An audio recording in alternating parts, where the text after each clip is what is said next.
Make sure your winners outshine your losses, because that's how you stay profitable. Yo, rise and shine, bro. I'm back with another video. 6:18, 10 minutes before the market opens. And boy, we got FMOC, right?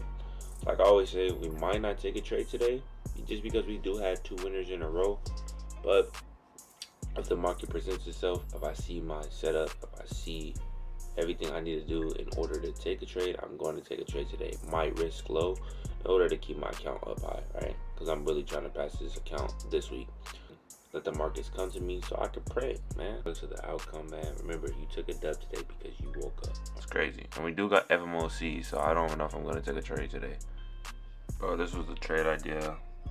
We missed it by 1 wick with this 4-hour gap, right? Damn, we missed that bit. Thing was dropping. Price went back up, bro, and didn't even fill me in.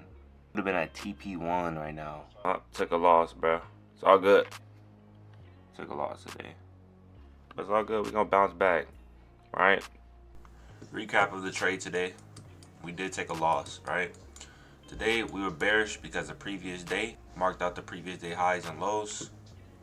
And we had a 4-hour gap before this close, before 9 o'clock close, right? We had this 4-hour gap that I wanted to respect it, for it to fill it, for it to go lower. And we did have a sharp rejection. If you guys see, I missed it by 1 tick, and this could have been a break-even trade, but it turned into a loser because I trusted it. Price was respecting that area. A sharp rejection for it to go down would have been break-even for sure. And this didn't play out in my favor. It was this also in balance when it was around like 9:35, 6:35 my time, that price was respecting a little bit, and it just shot up. But I really wasn't bullish at all, right? But if you really look at it in the long term of things, in the long scheme of things, if you look at the 4-hour, let me look at the 4-hour. We did come in filling this imbalance to push up to take out these highs. We probably most likely gonna come out here and fill out this rest of the gap for the rest of the week. That's what it is. But you know, you don't win them all.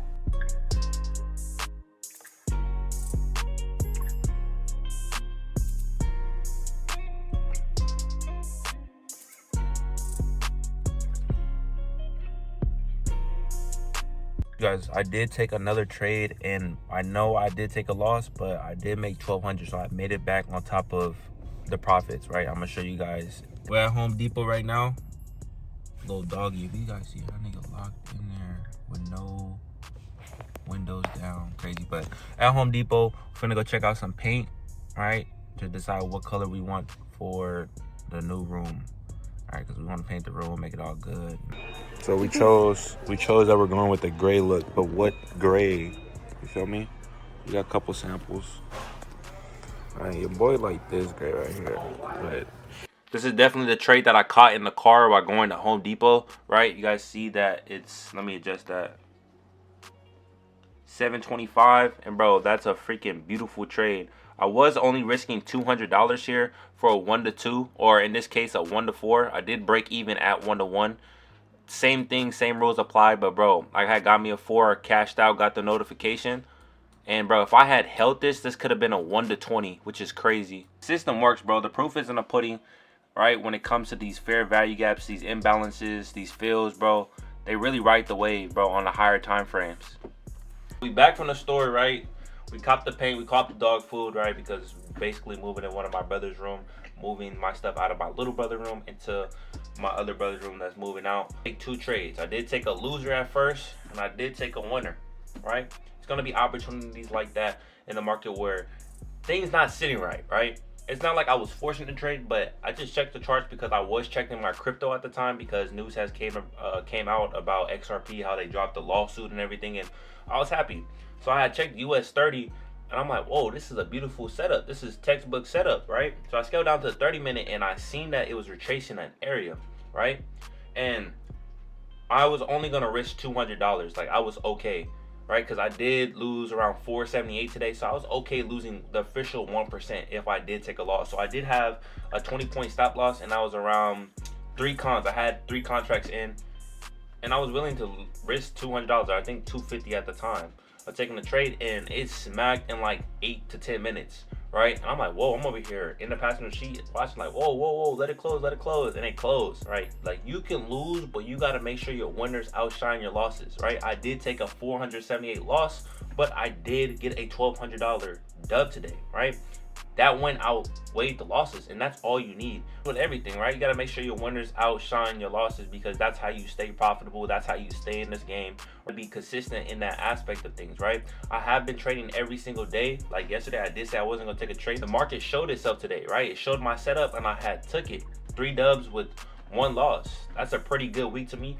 I don't want to trade tomorrow, but I do want to pass this account. I'm not going to force anything. That's the thing. You don't want to force a trade, because that's when you tend to break your rules. That's when you tend to lose more than what you were wanting to lose, right? To be honest with you, from experience and what I've seen on YouTube with multiple people. At the end of the day, it's really your psychology and the experience and the reps that you take into these markets, bro.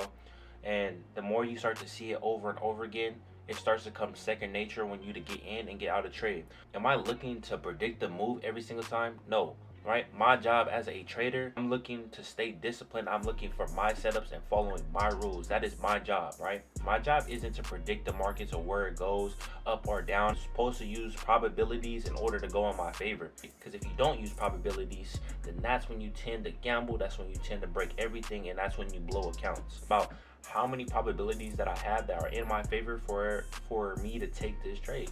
Probabilities is in everyday life, right? When you make decisions, what are the probabilities that may benefit me? It may seem selfish, but it's opportunity at hand when you think like that. Like I always say, make sure you guys put God in everything, right? That you choose to do. Put him in the center. Make sure he's in your trading. Make sure that he's in your rules. Make sure that he's in your system, because I guaranteed you he's gonna make everything go up. He's gonna make everything go up. God is always bullish, I'm telling you. So that's the end of the video, right? Tomorrow I'm going to upload again, and I'm going to show you guys the same thing, the same process. Win, lose, draw, break even, I'm going to show you.